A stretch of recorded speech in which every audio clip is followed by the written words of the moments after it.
Ketika Cinta Memanggil, episode 9, Tak Sesuai Harapan. Sore itu, Arinda dan David mengemasi barang-barang mereka ke dalam mobil untuk pindah ke rumah David yang dulunya adalah kediaman keluarga Rifki saja.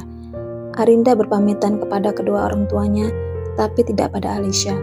Dia hanya menoleh sedikit pada adiknya itu, lantas mengikuti langkah David yang sudah lebih dulu berjalan ke arah mobil. Alicia ingin menghampiri Arinda dan berpesan tentang beberapa hal agar kakaknya bisa merasa nyaman tinggal di tempat baru. Namun, Alicia urung melakukannya karena Arinda tampak enggan berbicara dengannya. Dia hanya melihat keberangkatan kakaknya itu dari dalam rumah, sedangkan Marni dan Irwan mengantar ke pekarangan. Usai mengantar keberangkatan Arinda dan David, Marni dan Irwan masuk kembali. Pasti akan sepi di rumah ini karena ibu tidak ada teman mengobrol lagi. Ibu pasti akan kangen banget sama Arinda. Marni menghela napas. Rumah mereka kan tidak jauh, Bu. Kita bisa ke sana kalau kangen sama Arinda, sahut Irwan.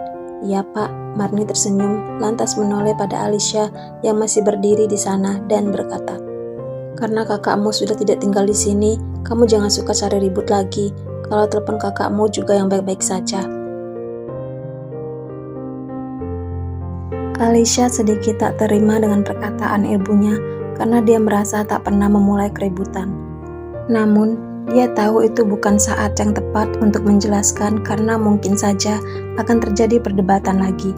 Lagi pula, sekalipun Alicia menjelaskan, apakah ibunya akan mau mendengarkan? Akhirnya Alicia hanya mengangguk dan melangkah ke kamar. Alicia, sebentar lagi bantu ibu masak, ujar Marni sebelum Alicia menutup pintu kamar. Ya, Bu, jawab Alicia singkat. Sementara itu, dalam waktu sebentar saja, Arinda dan David sudah sampai di kediaman keluarga Satya. Beberapa orang tetangga langsung membawakan barang-barang mereka ke dalam rumah. Tampaknya para tetangga itu sudah biasa membantu David. Arinda menebar senyum kepada tetangga sekeliling rumah yang menyapanya. Mana kamar kita, Mas? Tanya Arinda begitu berada di dalam rumah. Di atas, sahut David seraya menaiki tangga menuju lantai 2. Arinda tersenyum sembari mengedarkan pandangan ke seisi rumah sebelum mengikuti langkah suaminya ke lantai 2. Sebelum menikah, Arinda hanya pernah sekali ke sana saat acara kumpul keluarga. Walaupun tidak semewah dan semodern rumah-rumah di kota, rumah itu adalah salah satu yang terbesar di lingkungan tempat tinggal mereka. Kini mereka hanya akan tinggal berdua di rumah besar itu. Wah, kamar kita nyaman banget, seru Arinda begitu tiba di kamar yang akan dia tempati bersama David. Setelah puas melihat seisi kamar, Arinda ingin melihat seluruh ruangan di rumah tersebut. Asisten rumah tanggamu pada kemana, Mas? Kok malah tetangga yang bantuin bawa barang-barang kita tadi? Tanya Arinda sebelum beranjak. Sudah pulang, sahut David yang tampak bersiap ingin mandi. Oh, ART kamu kerjanya pulang hari ya? Arinda memastikan. Ya, tapi sekarang mereka semua sudah aku berhentikan. Arinda mengernyit. Maksud kamu, kenapa diberhentikan? Kan sudah ada kamu di sini. Ngapain lagi kita pakai ART? Pemborosan, jawab David santai. Mas, rumah ini besar banget. Mana bisa aku mengurus sendirian? Lagi pula, aku kan istrimu, bukan pembantumu. Sungut Arinda. Jangan banyak mengeluh, Arinda. Aku capek. Kamu bereskan saja itu barang-barang kita. Setelah itu kamu masak. Aku mau makan malam setelah mandi. David berkata acuh tak acuh seraya beranjak ke kamar mandi. Arinda menendang koper dengan kesal. Kenyataan sungguh tak sesuai harapannya. Baru saja dia berhayal menjadi ratu di rumah itu sebagai Nyonya Satya. Namun, semua hayalannya itu kini kandas setelah perkataan David tadi. Kenapa David begitu? Padahal selama masih tinggal di rumah Marni dan Irwan, David terlihat begitu baik dan menyayangi Arinda. Dengan perasaan kesal, Arinda mau tak mau menyusun semua pakaian dari koper ke dalam lemari, lalu menyusun perlengkapan lainnya.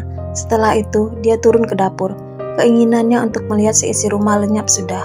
Arinda terdiam di dapur. Dia tak tahu harus masak apa karena selama ini dia sangat enggan membantu ibunya di dapur. Ibu, gumam Arinda sambil menahan air mata. Malam itu, Alicia dan Bening berangkat bersama ke masjid di lingkungan tempat tinggal mereka untuk melakukan rapat yang berkaitan dengan remaja masjid. Mereka tengah mempersiapkan acara-acara yang akan dilaksanakan selama bulan Ramadan nanti. Alisa dan Bening bertanggung jawab untuk membina anggota remaja masjid yang lebih muda dari mereka. "Alisa, singgah ke rumahku sebentar yuk," ajak Bening seusai rapat. "Enggak deh, nanti aku ditungguin ibu," jawab Alisa. "Sebentar aja, tadi ibuku bikin kue. Kata ibuku, kamu suruh singgah pas pulang dari masjid buat ambil kuenya," ujar Bening. Alisa akhirnya mengangguk dan mereka mulai berjalan pulang. Setibanya di rumah Bening, Alisa hanya menunggu di teras.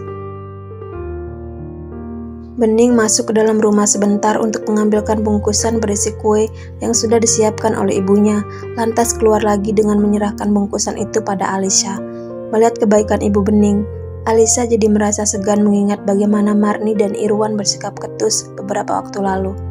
"Bening, aku minta maaf ya, sewaktu acara pernikahan Kak Rinda itu, bapak dan ibuku kurang ramah pada kalian.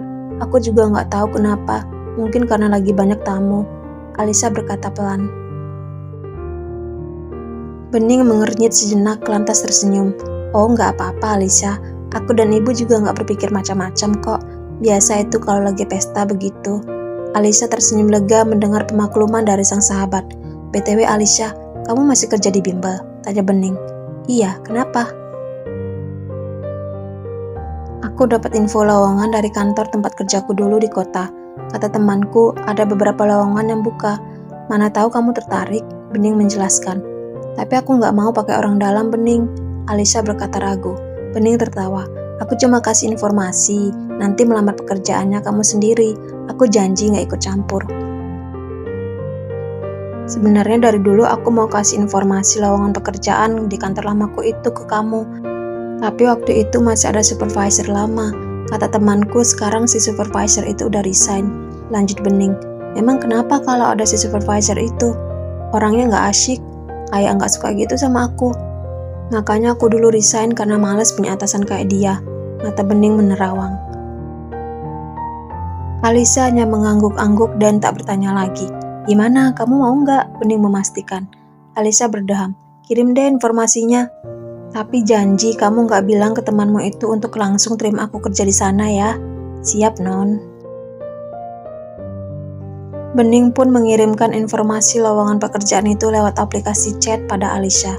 Setelah berterima kasih, Alisa berpamitan pulang dengan hati riang.